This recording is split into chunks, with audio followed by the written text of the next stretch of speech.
friends, and thanks for joining me. And today I want to talk about cars, because my husband and I have been saving for a new car for quite some time, probably about 3.5 years. And recently we've sort of met the level where we were hoping to get to where we would, start looking at the cars available. It made me more realize how much I really love the one that we have. And so stick with me. This is going to be relatable and it's going to have a good message.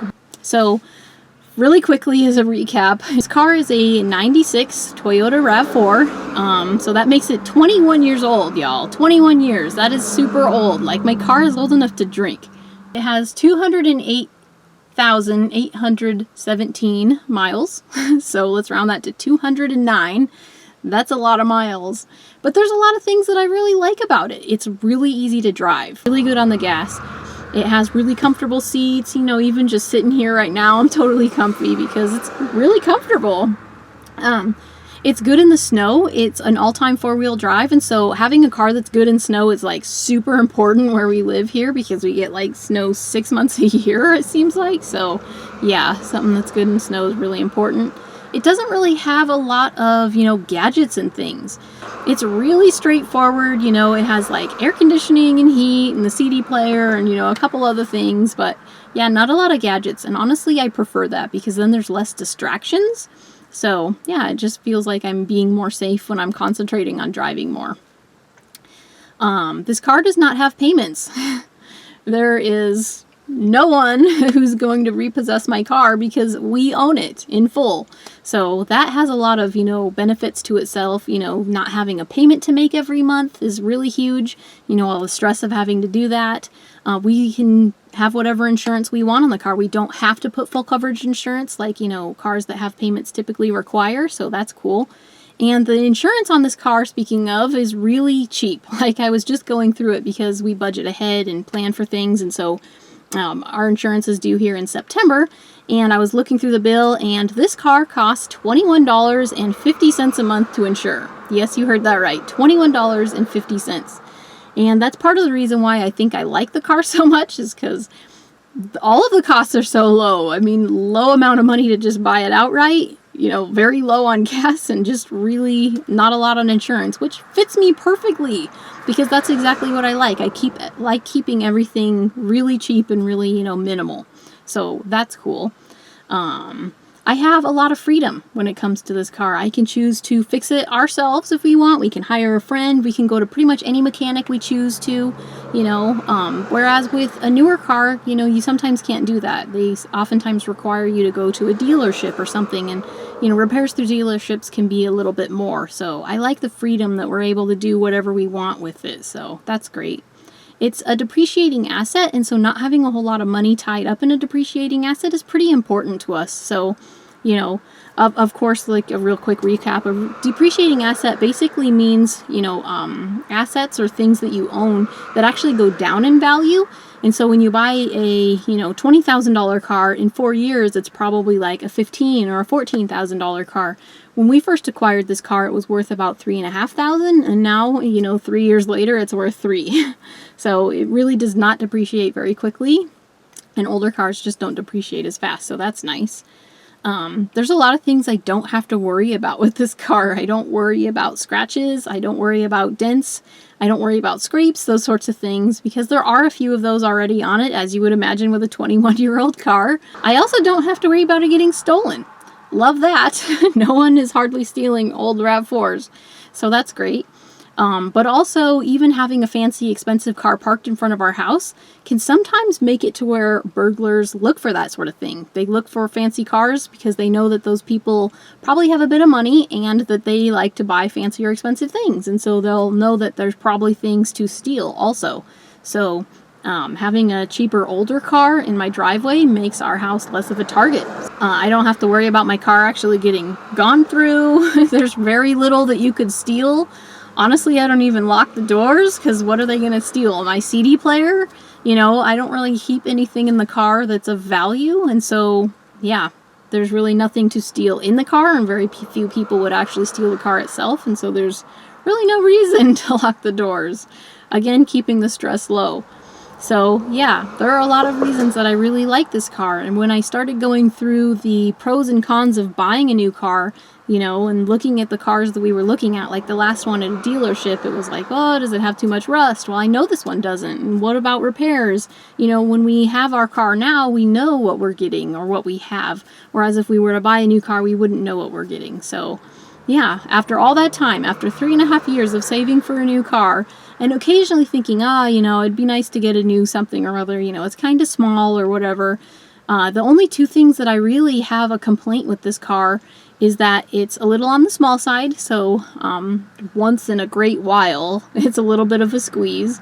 And then the other thing is that it doesn't have a roof rack. Like, really, those are really insignificant things. And I could probably add the roof rack, and I think I might if we're not buying another car, you know? So, but yeah, probably my number one thing that I like about this car the most, okay, it's tied with not having payments maybe, because that's obviously a number one too, but the one thing that I really, really, really like the most about this car is that it's extremely reliable. There is absolutely nothing broken on this car. The AC works, the heater works, the CD player works perfectly. I mean, I'm looking at all the stuff here, there really isn't much, but everything works fine. The turn signals, the wipers, the seats don't even have rips in them. There's no cracks in the dashboard. There's really nothing wrong with this car. We check the oil, and we don't even have to add oil in between the oil changes because it doesn't leak or burn any oil. It's perfectly mechanically sound. It starts every single time we go to, you know, use it, and it takes so minimal amount of money to, you know, operate and maintain. I've put gas in it, obviously regular oil changes. A couple of times we've put on some new wiper blades, and then one time it did start running just a little bit rough, and so we took it into a shop, you know, just to be safe, and he said it needed a tune-up.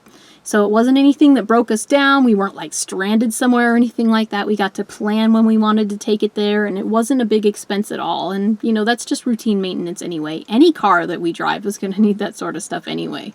So that is all. That is all that it has needed in the 3 years that we have owned it. And other than that, it's been extremely reliable. So the number one thing I want you to take away from this is that it seems like there's a big American misconception that if a car is new, that it's always going to work well. And honestly, I believe that this is not the case. I have a friend who's just recently posted on Facebook, oh, my car doesn't really like being, you know, 8 years old now because they've had some frequent repairs recently. Well, honestly, I don't believe that, you know, just because a car is new, that it's always going to work well, and that because a car is old, it's always going to need a lot of repairs. Honestly, I think my car is living proof. That's why I've explained all these things, is that it's not the case. That's not the case at all. A car can be old and still be very reliable, and yet a car could be new and still need some repairs. So that's definitely something to keep in mind. If you're ever considering, you know, a new car or a used car, or if you're in the market for a new car, new to you car at least, I would highly recommend at least looking into an older car and seeing, you know, if that might fit your budget better. Because if reliability, obviously there's several things to consider when buying a new car, you know. Again, new to you car, the total cost with the payments and the insurance and different stuff like that, you know.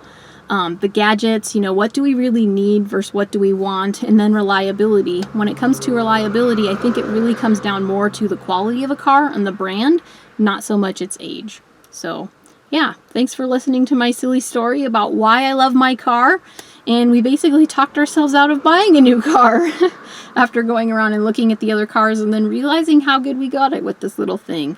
Its insurance being so cheap, $21.50 a month, you know, $10 a week on gas, hardly any repairs. And again, anytime I've come out here and needed to go somewhere, it's always started and gotten us where we went, and it's never left us stranded or broken down. So yes, you can have it. You can have your cake and eat it too with an older car. Have something cheap and still something very reliable. So anyway, thanks for watching. I'm Frugal Green Girl, and we'll see you next time. So, what kind of car do you have? 92 Toyota Camry, 4-cylinder automatic transmission. Do you like it? Yes. Has it worked out pretty well for you? It's worked out excellent. It's got 135 horsepower, and that's enough to get it down the road. How many miles does it have? 208,000. When the timing belt breaks on older Toyotas like this, it's a zero interference engine, which means that the piston doesn't hit the valve. So, you place the timing belt, you go on. Nice. And so what would you say? Do you prefer used cars or new cars? Used. Used. Uh-huh. Why is that? Well, this was a $15,000 car new. It's worth about $5,000 now. Wow. So it's depreciated actually very little in the last 20 years. Cars take the biggest hit in the first 5 years of ownership. Yep. Actually, owners take the hit, not the cars. True.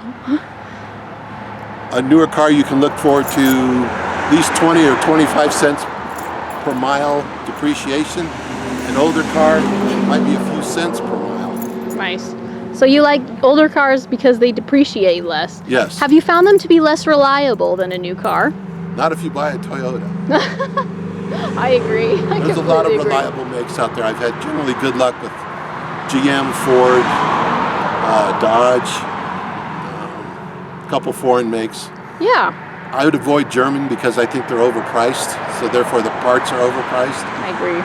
Japanese cars, the parts are expensive also, but not as bad as German. And you have to fix them less. So even though it can be expensive to fix, they fix so few it's not that bad. True. That's what I think. So generally, your vote is for used cars then. Uh-huh. Okay, great. Well, thank you for letting me interview you.